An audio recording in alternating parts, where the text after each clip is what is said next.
my beautiful inner beauty queens. Welcome back to my channel. I'm your girl, Stacie, and I'm so excited that you guys decided to stop by and hang out with me this Saturday. So happy Saturday. And I hope you guys are enjoying your holiday weekend.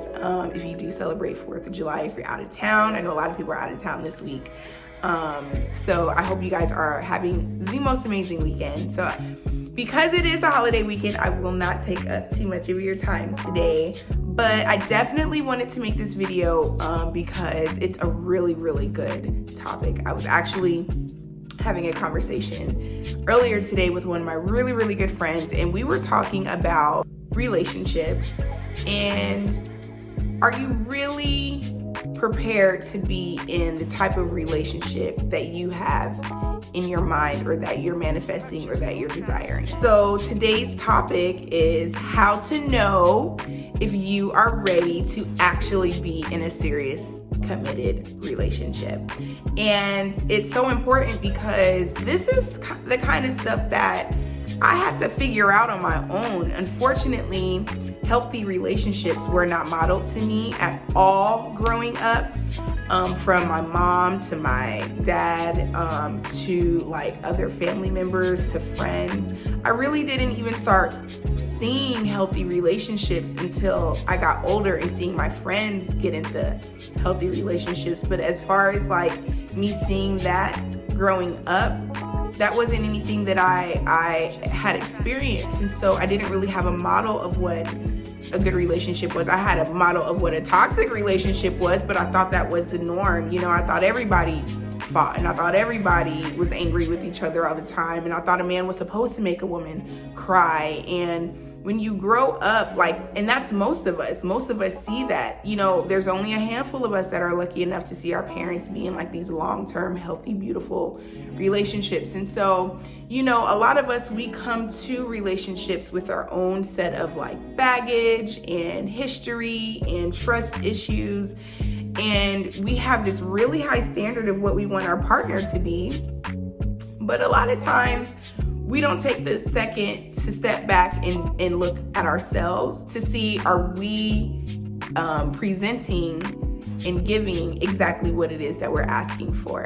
And so I just wanted to touch on that a little bit today, on ways that you can kind of discover if you are or are not ready to be in a committed relationship. And if you find that some of the things that I'm saying is resonating with you, then it might be time to take a step back and reevaluate your whole dating situation, because you don't want to keep entering relationships if you're not 100% and it's almost guaranteeing that they're gonna fail. So one of the first things that you can do is make yourself aware of your childhood traumas, and then ask yourself, are you doing anything actively to correct those traumas, i.e. like going to therapy, talking to your pastor, a counselor, just anybody that has a non-biased opinion and that can help you really dissect a lot of the trauma that you experienced as a child. Because what I know for sure is that if you have unhealed childhood trauma, it's gonna show up in your relationship, period. Hands down. That's how I ended up in my toxic relationships, because I just had so much that I hadn't even healed on. And let me just say, this is so important because it's all connected.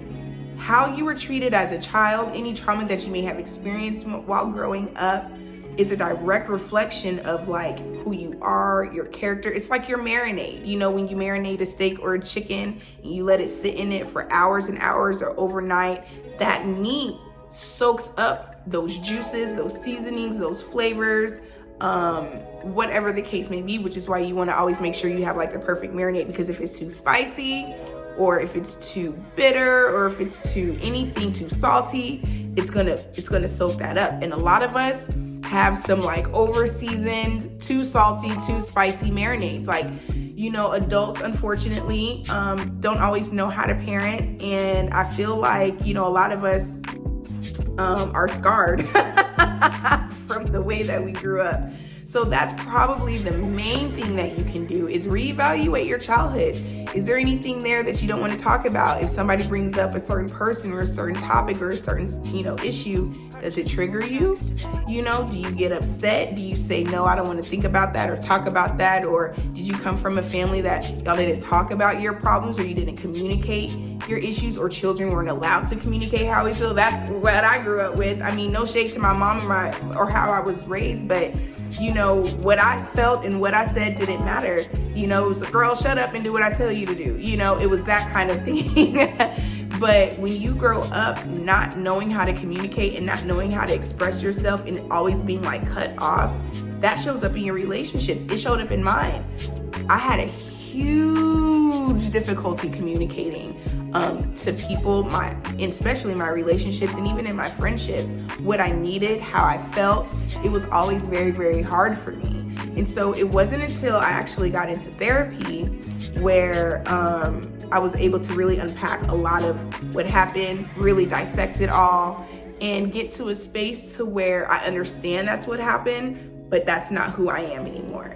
I made a choice to overcome all of that BS and just be a healed, loving, caring individual. Just really, I'm relearning just how to be in a relationship, how to be an effective communicator, lover, friend, just so that I can be the best version of myself when I show up, so that I can reciprocate what it is that I'm asking for. You have to be that. So that's the other thing. Are you willing to give what you're asking for? So if you're asking for somebody that's financially stable, has their own place, these are small examples, but whatever it is that you're looking for in your partner, are you those things as well?